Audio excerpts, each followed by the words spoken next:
Welcome to the Detroit Diesel camshaft housing training video. The purpose of this video is to point out the critical steps of the new camshaft housing procedure. It will not be a video of every step in the procedure. We will be placing special emphasis on making sure that the engine remains properly timed upon completion of the installation procedure.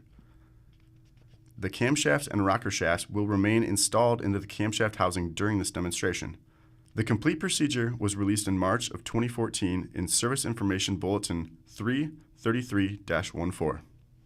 As we begin, please note that many of the engine components have been removed so that we'll be able to focus our attention on the camshaft housing assembly removal and installation.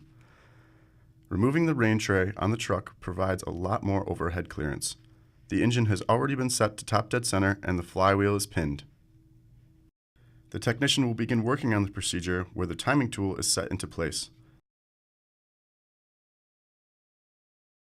He is ensuring that the camshafts are in time before the housing assembly is removed. The intake and exhaust valve lash is being removed. The engine brake lash is not necessary during this procedure. Now the camshaft housing mounting bolts are going to be loosened.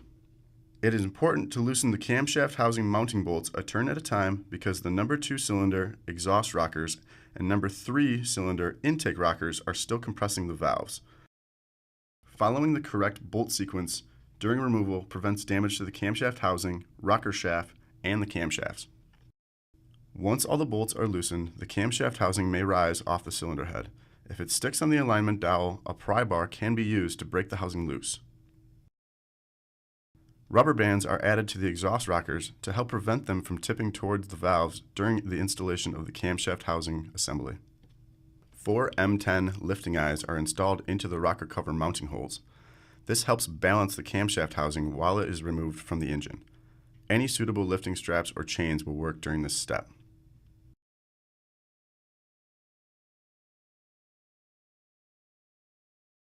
The camshaft housing assembly is placed on the bench on its side for cleaning. Do not rest the camshaft housing assembly on the camshaft gears or damage to the gears or tone wheel can occur.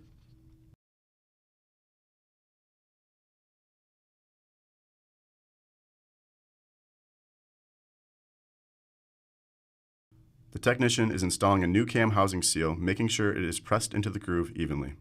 Begin installing the seal in the corners, then gradually make your way around the housing to prevent excess slack.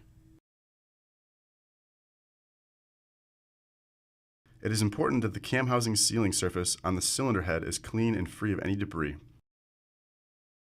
On some applications, it is easier to lower the camshaft housing until the bolts contact the head. Then, remove the front timing tool and position the intake gear approximately 1 tooth towards the center of the camshaft housing before lowering it down completely. This will allow the gear to rotate into the idler gear correctly. Draw the camshaft housing down by turning the mounting bolts gradually, with bolts 14, 15, 16, and 17 using a crisscross pattern until fully seated onto the cylinder head. Check the camshafts again to verify timing. Using the correct torque sequence, torque the M10 bolts to 20 Newton meters and then 50 Newton meters. Torque the M8 bolts in the back of the camshaft housing to 30 Newton meters. The front camshaft timing tool can now be removed. If it is difficult to remove the timing tool, check the timing again. If the timing is correct, the rest of the repair procedure can be completed.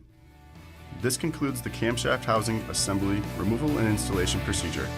We hope that this training video will help you accurately perform this procedure correctly. Thanks for watching.